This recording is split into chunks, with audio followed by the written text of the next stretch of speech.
Hello beautiful souls, and welcome back to my channel. It is I, Marianne Lee, and today I have a special video for you. I am going to have a tour of my tattoos for you guys. Kind of give you a little insight of when I got them, what they mean to me, and what was the inspiration behind them. So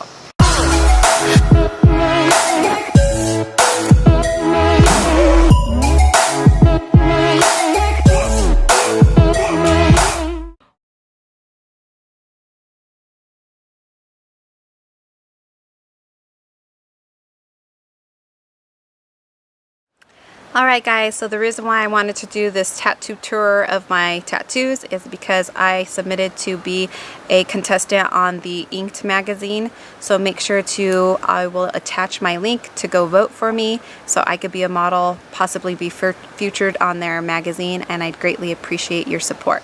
Here we go. We'll start with the very first one, and that is my lower back tattoo. So I actually had a first tattoo when I was 15 that was a butterfly tribal that I covered up, and I covered it up with Scorpios and some roses there. I am a Scorpio, so that is my zodiac sign, so that's why I chose the scorpions, and my artist actually chose them for me too and emphasized the inclusion of the roses to help with that cover up. So that is my very first tattoo, and it's associated with my zodiac sign. And then we go into the upper back, which is the Phenix, because in mythology the Scorpio has 7 transitional phases that we go through, and the very last phase is the Phoenix rising. Thus we burn the old life, coming into a greater new life, a greater version of ourselves, and rising from the ashes into a whole new transformational existence, and gaining more enlightenment, more power, and just being overall a better being and seeing things from a bigger, higher perspective, as such as a bird, when they have the ability to fly over and be observant of everything that's beneath them and below them. So that is what that is. And I got the flaming Phoenix, so it's not the Asian one that is the traditional Phoenix. I chose to do the fire flame Phoenix, and because I actually seen a picture at the mall and it really inspired me, and then it was connection to my genealogy of my zodiac sign, so it means a lot to me. And then in the middle of the back you see the Asian writing. I got that in remembrance of my father that passed away, because he had it, and it was, I don't know why, one of my favorite tattoos that he had it on his wrist, and I got it in the middle of my back, and it says "Life is a Dream" in Japanese. And then my sisters followed, and we all got it on different places of our bodies after he had passed away. And then we'll go into, I started getting tattooed when I was, the very first tattoo I was only 15, but then I got heavily tattooed when I was 19. That's when I started getting the multiple heavier tattoos. Alright, now we are going into, I'm going to do them in the stages of my life. So actually the next one will be my foot tattoo. And that's just a little skull and crossbones. I just love skulls. I love that they kind of have a uniqueness and a mystery to them, conveying, you know, almost a death phase that we all inevitably have to go through. And I decided to get a little dot on their cheek there to kind of make it like a version of me. So there's some characteristics of the skull that have characteristics that I have. Alright, and then now we're going to go into my hips. And I got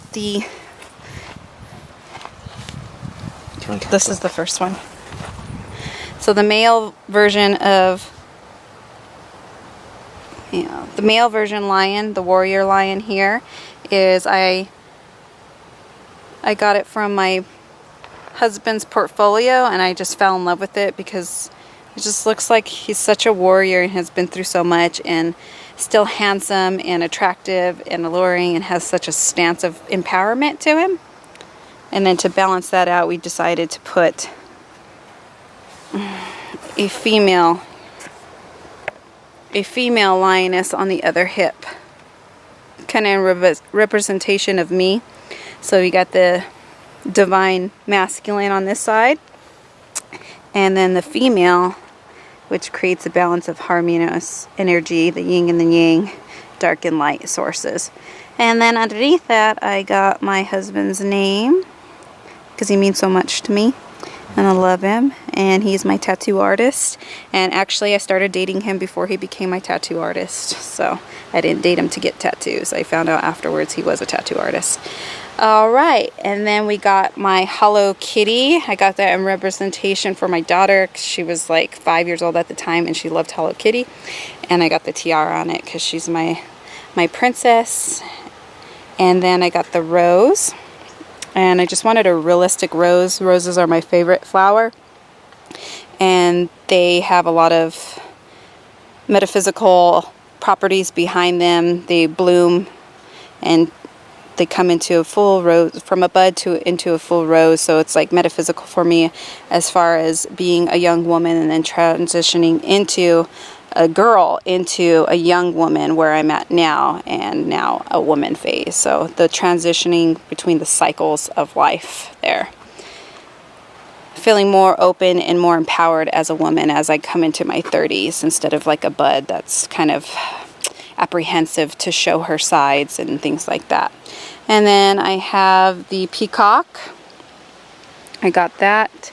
I just really love the Peacock because the beautiful ones are male versions, are the male sex. So that shows a lot in metaphysical properties as well, that even males could be beautiful if they're connected to their divine feminine side as well. And a true male has to have both duality and have that polarity in them too if they want to have full success. I feel like that's balancing out the yin and the yang as well. So it's kind of the metaphysical and the illusion that some things that we perceive through our physical eye are not what they truly are, because the beautiness of the peacock is actually the male sex in that animal.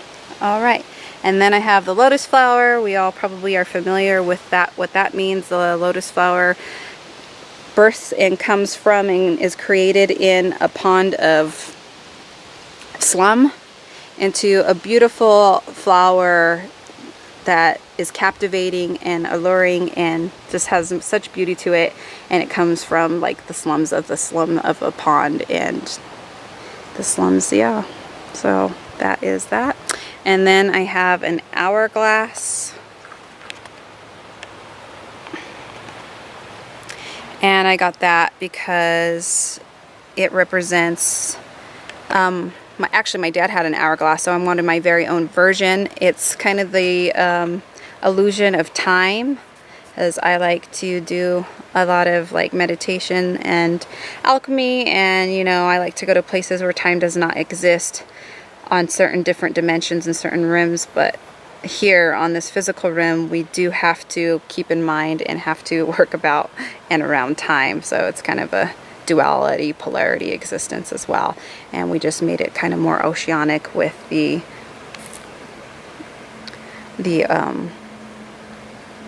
seashells and the, what was it called?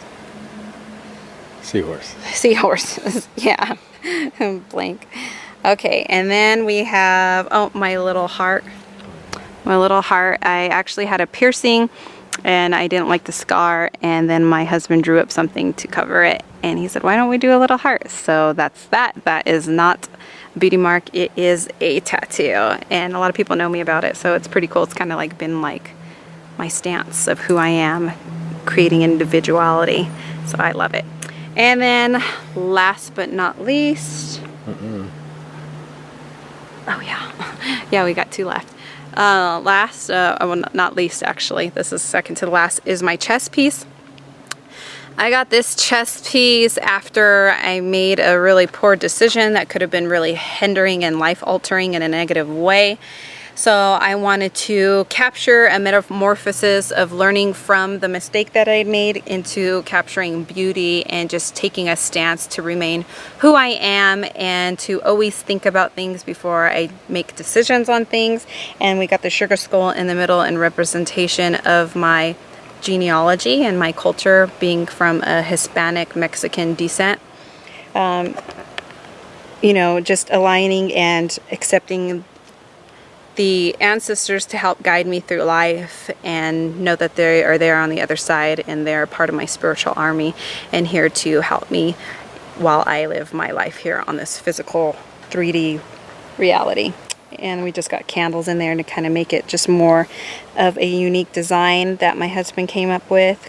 Really captivating a uniqueness, because we've seen sugar skulls on plenty of people. And then just the chandelier, like little pearls, and then the beautiful hummingbirds. My dad used to draw a lot of beautiful hummingbirds. He was an artist too, so we incorporated those. And actually this is full-fledged custom design by my husband. Everything is by my husband, but I would say this one had a lot of like freeness to it, to where we got to really play with our imagination with it. And then last but not least is my daughter's portrait.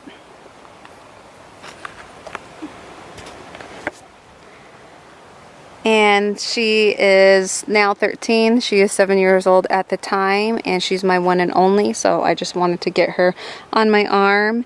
And my photographer that actually did my senior pictures is the photographer that took the picture, and of course my wonderful talented husband is the one that did the tattoo.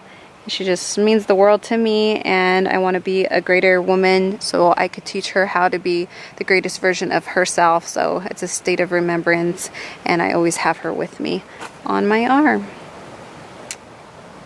She's beautiful. Yeah, and that is it. So hope you enjoyed this video, and like, share, and subscribe. Thank you so much. We'll see you next time. Hi guys, I almost forgot about the last tattoo that I actually got, because it's such a little secretive tattoo and doesn't cause a lot of attention. But that is my triangle water sign. Water is my element, being a Scorpio in the zodiac sign.